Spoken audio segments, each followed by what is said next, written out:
8 जुलै 2025 रोजी महाराष्ट्रातील सर्वप्रथम आपण प्रमुख शहरांचा अंदाज पाहणार आहोत। या ठिकाणी सर्वप्रथम मुंबईत 8 जुलैपासून सकाळपासूनच ढगाळ वातावरण राहील आणि प्रचंड पावसाची सुद्धा जास्त शक्यता आहे।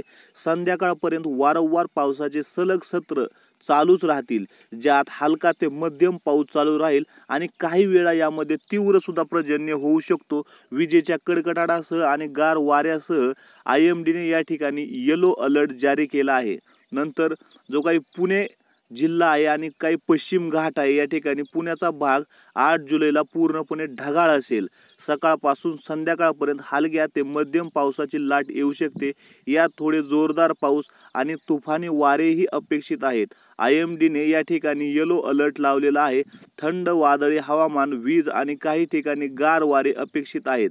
नंतर नागपूर, विदर्भातील या भागात, नागपूर सारख्या आतील भागातही जिल्ह्यांमध्ये वीज गर्जना, ढगाळ वातावरण आणि सकाळी काही ठिकाणी वादळी वारा, नंतर मध्यम ते तेजस्वी पावसाची शक्यता।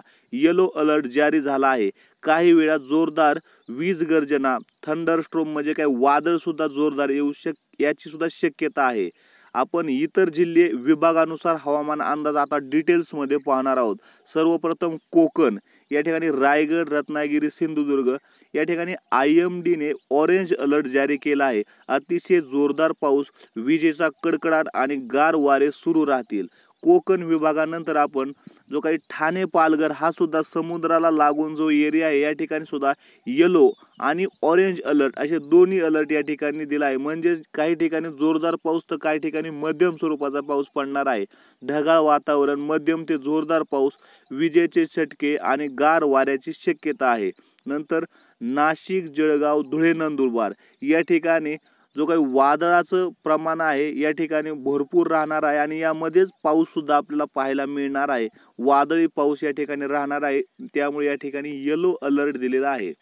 सातारा, कोल्हापूर या ठिकाणी ढगाळ मध्यम पाऊस, येलो अलर्ट या ठिकाणी जारी केलेला आहे।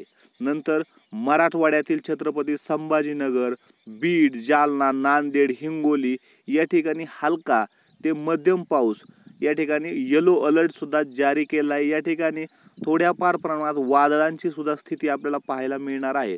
नंतर जो काही विदर्भातील बुलढाणा, अकोला, अमरावती, वर्धा, यवतमाळ, चंद्रपूर, गोंदिया, नागपूर हे जे काही जिल्हे आहेत, या ठिकाणी पूर्व विदर्भ आणि जो काही पश्चिम विदर्भ आहे, या ठिकाणी विजेसह मध्यम स्वरूपाचा पाऊस आणि थंड वादळ या ठिकाणी पाहायला मिळणार आहेत।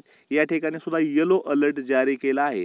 नंतर जो काही मध्य महाराष्ट्राचा काही भाग आहे, जसे की अहिल्यानगर, सोलापूर, लातूर आणि जो काही धाराशिवचा एरिया आहे, यामध्ये लहान ते मध्यम पावसाची शक्यता, म्हणजे खूप कमी स्वरूपाचा पाऊस नसल्याच्या स्वरूपात या ठिकाणी ग्रीन अलर्ट दिलेला आहे। या ठिकाणी थोड्याफार प्रमाणात येलो अलर्ट आणि ग्रीन अलर्ट, क्वचित ठिकाणी रिमझिम प्रकारचा पाऊस येऊ शकतो, काही 5 मिनिट 10 मिनिट अशा स्वरूपाचा। यानंतर आपण परिपूर्ण सारांश एकापर्यंत 10 मिनिटाचे समजुतीमध्ये आपण 10 मिनिट म्हणजे पाहणार आहोत। 8 जुलै 2025 रोजी महाराष्ट्रामध्ये मान्सून हलके सुरू साधारण असेल। कोकण व घाट परिसरात जोरदार पाऊस, विजेच्या कडकडाटासह गार वारे। मुंबई, ठाणे, पालघर या ठिकाणी सतत मध्यम पावसाचे सत्र, येलो अलर्ट। पुणे, सातारा, कोल्हापूर या ठिकाणी ढगाळ वातावरण, मध्यम पाऊस, येलो अलर्ट। आंतरिक जिल्हे म्हणजेच विदर्भ, मराठवाडा या ठिकाणी ढगाळ आणि वादळी, या ठिकाणी वादळ ढगाळ दिसणार आहे, परंतु पाऊस हा खूप हलक्या स्वरूपाचा राहणार आहे।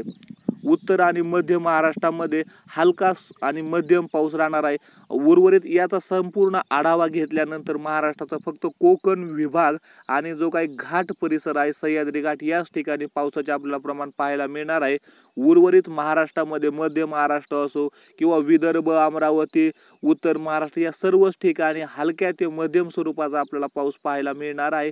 म्हणून हा हवामान अंदाज लक्षात घ्यायचा आहे।